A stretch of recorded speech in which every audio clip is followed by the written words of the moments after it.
שאלות ותשובות. מי מנהל את החברה? מנהל החברה הוא אש מופרע, יזם וגאון בתחום האינטרנט, איש משפחה עם 2 ילדים. יש לו למעלה מ-20 שנות ניסיון בתחום האינטרנט, מאסטר בטכנולוגיה של מוצרי מידע ומסחר אלקטרוני. בוגר באוניברסיטת הרווארד בהתמחות ספציפית על הקמת ויצירת עסק אינטרנטי. האם זה סוג של פירמידה או משהו כזה? לא. אין לזה קשר לפירמידה, כי בפירמידות אין מוצר ויש רק כסף שעובר מאחד לשני. מעבר לכך, במידה ומתחרטים יש החזר כספי מלא עד ההשקה, ובתוכניות כמו פירמידות זה לא קיים בכלל. החברה בוחרת באיזה אופן היא מעוניינת לתגמל אותנו בעמלות, ולקוחות של החברה חייבים להיכנס בסדר מסוים ולהתמקם במערכת כדי שניתן יהיה לשלם את אותן עמלות. וכמובן שיש יותר תגמול למי שמשווק בצורה יותר טובה, כמו בכל עסק. כמו כן, כאן בחברה אתה תהיה מתוגמל לא רק ממי שצירפת, אלא גם מלקוחות של החברה, דבר שלא קיים בפירמידה ובשום מקום אחר. מה החברה שאמורה להיות כל כך גדולה צריכה אותי ואת $102 שלי? זה מהלך גאוני של מנהל החברה שמשיג כמה מטרות. סך הכל דורשים ממך מינימום השתתפות, מחויבות לחברה. יש חברות שעלות הרישום לחברה היא למעלה מ-10,000 ש"ח. כמו כן, מדובר בסכום של כל אחד יכול להרשות לעצמו. ברישום זה אנו בונים מעין רשת או קהילה חברתית של כל המייסדים. בשלב ראשון הסכום המינימלי יוצר גיוס כספים לחברה, דבר שמקובל מאוד בהמון חברות, וזה גם אחד הכלים שקיימים בפלטפורמה. ובשלב שני של ההשקה, הרי שכל מייסד הופך להיות שחקן כפול. יש לו 2 תפקידים. הוא בעצם גם לקוח של החברה, הרי הוא משלם את חבילת השירות החודשית, וכמו כן מופעלים דרכו קמפיינים שיווקיים, והוא הופך גם למשווק בחברה. הרי החברה גם מתחילה את דרכה בנקודת פתיחה מאוד חזקה. יש לחברה קהילה של מאות אלפי אנשים, שהם בעצם מועדון לקוחות מיוחד וגם משווקים. איזה הבדל עצום זה אם חברה צריכה לשווק את עצמה לבד, או שיש לה כבר כמה מאות אלפי משווקים ביותר מ-200 מדינות. איזה הבדל יש אם היא מתחילה את הצד הראשוני שלה עם 500,000 לקוחות. דבר שלא היה לאף חברה ברגע הראשון שלה.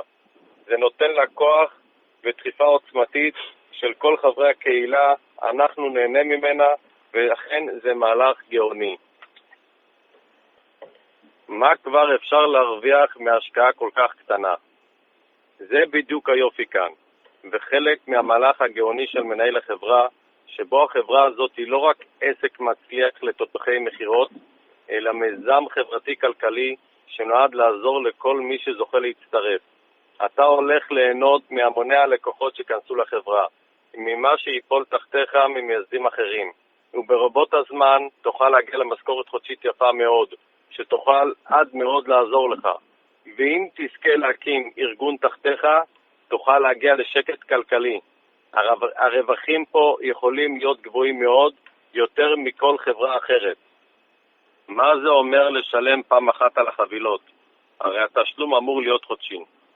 מאחר והחברה לא רוצה שכל חודש תשלם מהכיס שלך, כפי שאתה עושה עכשיו לכל שירות או מוצר חודשי שאתה משתמש בו, היא באה ואומרת, קודם כל אני אייצר לך רווחים כלקוח שלי, ומתוך הרווחים שאני יצרתי לך, אני אקזז את העלות החודשית לחודש הבא. כלומר, אם לצורך הדוגמה יצרתי לך רווחים של $500 באותו חודש, אני אקזז לך $150 עלות חודשית לחודש הבא. ומה שנשאר, $350, תוכל למשוך מהארנק הפרטי שלך. כך למעשה העלות החודשית לא יוצאת לך מהכיס, אלא מהעסק שהשקעת בו רק פעם אחת את עלות החבילה. והוא עובד, הוא מממן את עצמו, והרווחים בו רק גדלים מחודש לחודש. לכן אתה מכניס רק בפעם הראשונה את היד לכיס לשלם $150 על החבילת השירות, וזהו. כל חודש זה יקוזז מהרווחים שלך. זה יהיה כמו מימון עצמי מהרווחים שלך בחברה. ואם אין לי מספיק לשלם על המינוי החודשי, מה אז? בניגוד לחברות האחרות שמכריחות אותך לשלם, ואם לא פולטות אותך החוצה, כאן הסיפור שונה לגמרי. החברה הזאת הוגנת יותר מכל החברות האחרות. סך הכל החשבון נצפה באופן זמני בלבד, עד שהמערכת תכניס לקוחות נוספים שיכנסו בתנועה מסיבית, או דרך מאמצי החברה, או חבילות הפרסום, או דרך האנשים שמעליך שיכולים לצרף תחתם רק 3 אנשים, ויש להם ארגונים שגדלים כל הזמן מצירופים שהם בונים או מפרסום וקמפיינים שגם הם מקבלים. כל החברה עובדת כגלגל אחד שמניע את עצמו, ואין זה קשור לידע שלך או לניסיון שלך. ואז ברגע שיהיו תחתיך מספיק אנשים ממאמצי החברה שיניבו עבורך רווחים שמספיקים גם לשלם את חבילת השירות, החשבון שלך יחזור לפעילות. מה אעשה אם אני לא יודע להביא אנשים או למכור? אין לי ידע טכנולוגי. האם אני יכול להרוויח כאן? באופן חד משמעי כן. אתה תרוויח גם אם לא צירפת אף אחד, ומנהל החברה חזר על זה עשרות פעמים. אתה לא צריך ידע טכנולוגי או ניסיון. לשם כך הוקמה חברת און פסיב בדיוק עבור ה-97% אנשים שאין להם שום ידע בשיווק, מחירות וכיוצא בזה. היא הפכה את זה למשחק הוגן. ברגע שהיא שמה לה למטרה לעזור לאותם אנשים בכל העולם שלא נהנו עד היום מאותו שפע שמחולק למעטי מעט או לבעלי הון בחברות הגדולות, זהו עסק חברתי שבו כולנו שותפים לרווחים, ולא משנה מאיזה רקע הגענו. אם כך, אז בשביל מה לי לצרף עוד אנשים? קודם כל, מבחינתך, אתה מקצר לך את הזמן והדרך לרווחים. גם אם תצרף, תתקדם מהר יותר ותשכבל את הארגון שלך שיגדל מהר יותר. גם האנשים שתביא יפעילו קמפיינים ואולי יצרפו אנשים, וכך הארגון שלך יגדל במהירות ותגיע יותר מהר לרווחים יותר יפים. בעיקרון, זו לא חובה, אך זה תלוי בך. כמה מהר אתה רוצה להגיע לרווחים הגדולים. כמובן שיעזור גם לאלה שמתחתיך שלא צירפו. אתה עוזר להם לגדול ולהרוויח מבלי שזה גורע ממך דבר. זה נהנה וזה נהנה.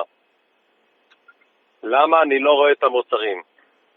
אתה חייב להבין שאנחנו כבר עכשיו חברה ששווה מיליארדים עם מעל 267,000 מייסדים.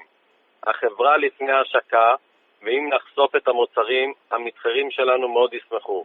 הרבה עסקים עלולים להיפגע מכך, וכתוצאה מכך עלולים לפגוע בחברה. החברה איננה מעוניינת למסור אינפורמציה לידיהם. אם היו לך כמה מיליארדים ביד, היית מראה לכולם בדיוק איפה אתה מחביא אותם? בכל מקרה, ישנו מעגל יותר מצומצם של מייסדים שנקראים מנהיגי המועצה, שהם מתנסים ראשונים בכלים, וגם לשאר המייסדים נחשפים סקיצות והצצות למאחורי הקלעים.